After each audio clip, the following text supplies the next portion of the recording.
News AP cabinet నిర్ణయాలను మంత్రి పార్థసారథి వెల్లడిస్తున్నారు. ఇప్పుడు లైవ్ చూద్దాం.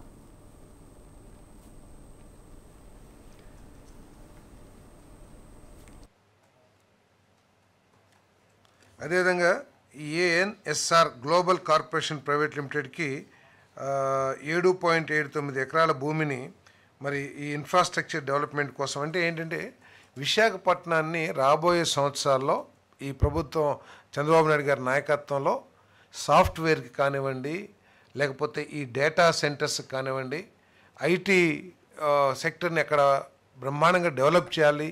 దేశంలో ఏ ఇతర నగరంలో లేని వసతులన్నింటినీ కూడా ప్లాన్గా ఏర్పాటు చేయాలనే లక్ష్యంతో ఈ సంస్థలన్నింటినీ కూడా తీసుకొచ్చి ఉద్యోగ అవకాశాలు లభించే విధంగా ఈ ప్రభుత్వం పనిచేస్తుందని చెప్పేసి మనం చేస్తాను.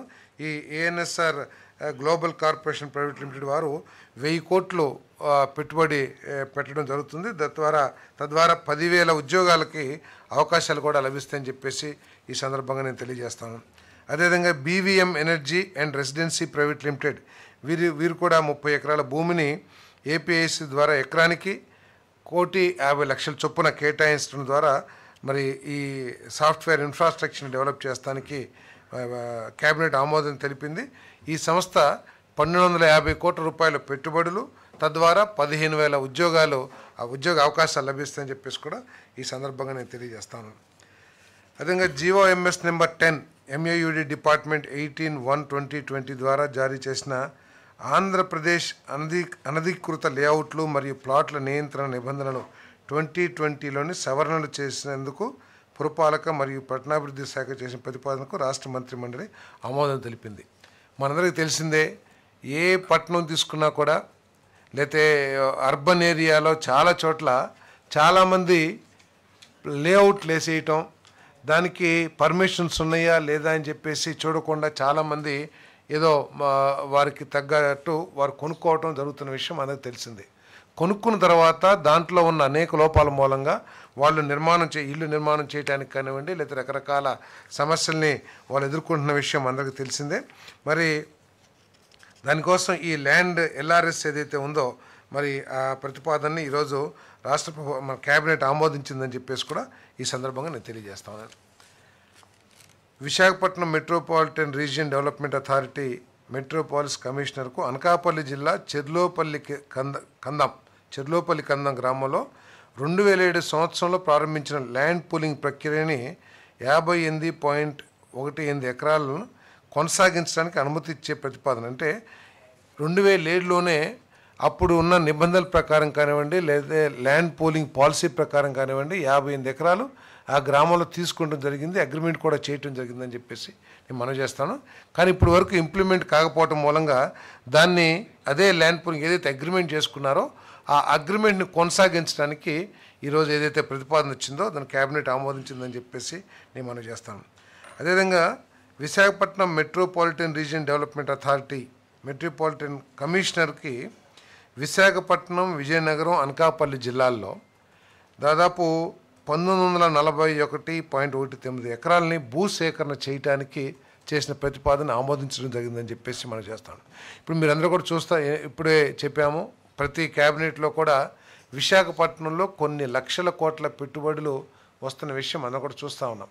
సో దీనికోసం ఆ విశాఖపట్నం అర్బన్ ఏరియా ఏదైతే ఉందో దాన్ని తయారు చేయడం కోసం కావాల్సిన ఇన్ఫ్రాస్ట్రక్చర్ కానివ్వండి, ఐటీ సెక్టర్ అభివృద్ధి కోసం ల్యాండ్ బ్యాంక్ ఏర్పాటు చేసుకుని కావాల్సిన రోడ్లు కానివ్వండి, లేకపోతే పవర్ అరేంజ్మెంట్స్ కానివ్వండి, ఈ ఇన్ఫ్రాస్ట్రక్చర్ అంతా కూడా రెడీగా పెట్టుకుంటే రాబోయే ఇన్వెస్టర్స్కి, ఇండస్ట్రియలిస్ట్కి అనుకూలంగా ఉంటుందనే లక్ష్యంతో మరి 1941.19 ఎకరాలు భూసేకరణకు ఏదైతే ప్రతిపాదన చేశారో దాన్ని ఆమోదించడం జరిగిందని చెప్పేసి మనం చేస్తాను.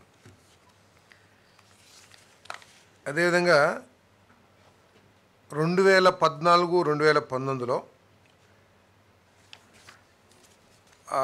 ఏషియన్ ఇన్ఫ్రాస్ట్రక్చర్ ఇన్వెస్ట్మెంట్ బ్యాంక్ ద్వారా దాదాపు 3,300 కోట్ల రూపాయలు రుణం తీసుకుని అర్బన్ ఏరియాలో డ్రింకింగ్ ఫెసిలిటీ ఏర్పాటు చేయాలని చెప్పేసి దాదాపు 27 ప్యాకేజీలని వర్క్ కాంట్రాక్ట్స్ అవార్డ్ చేయటం జరిగిందని చెప్పేసి మనం చేస్తాం 2019లో. కానీ తర్వాత వచ్చిన ప్రభుత్వం ఎన్నిసార్లు చెప్పుకున్నా కూడా ఆ ప్రభుత్వ వైఫల్యాలు అడుగడుగునా కూడా మనకి కనపడతాయి అని చెప్పేసి నేను ఈ సందర్భంగా మనవి చేస్తాను.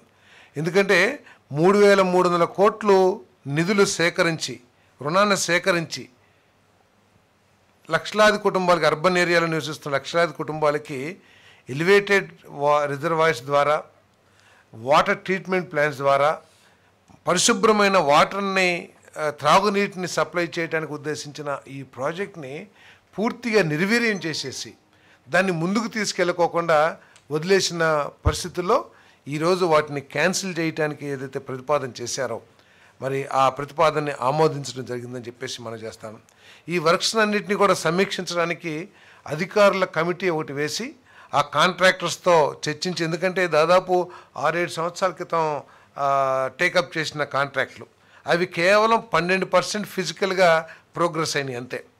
సో వాళ్ళు చాలా పైప్స్ లేకపోతే ఇంకా వాల్వ్స్, అనేక మెటీరియల్స్ అన్ని ప్రొక్యూర్ చేసి ఎక్కడ పడితే అక్కడ వేయటం, ఇవన్నీ కూడా చేసి చాలా నష్టపోయిన పరిస్థితుల్లో వారితో చర్చించి ఈ కమిటీ ఏదైతే రిపోర్ట్ ఇచ్చిందో, అంటే వారు చేసిన పనులకి నిబంధనల ప్రకారం పేమెంట్స్ ఇవ్వటం కానివ్వండి, వారు సప్లై చేసిన మెటీరియల్ ఏదైతే ఉందో స్పెసిఫికేషన్ ప్రకారం టెస్టింగ్ చేసి వాటిని ప్రభుత్వం తీసుకుని తర్వాత వచ్చే ఈ మెటీరియల్స్ని వాడుకుని తర్వాత వచ్చే కాంట్రాక్టుల ద్వారా ఈ మెటీరియల్స్ వినియోగించుకోవడానికి చేసిన ప్రతిపాదన అయితే ఉందో దాన్ని ఆమోదించడం జరిగిందని చెప్పేసి నేను మనం చేస్తాను.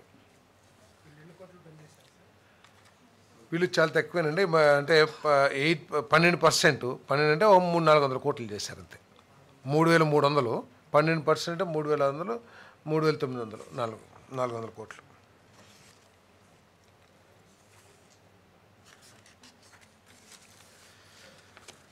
GOMS number 153 MAUD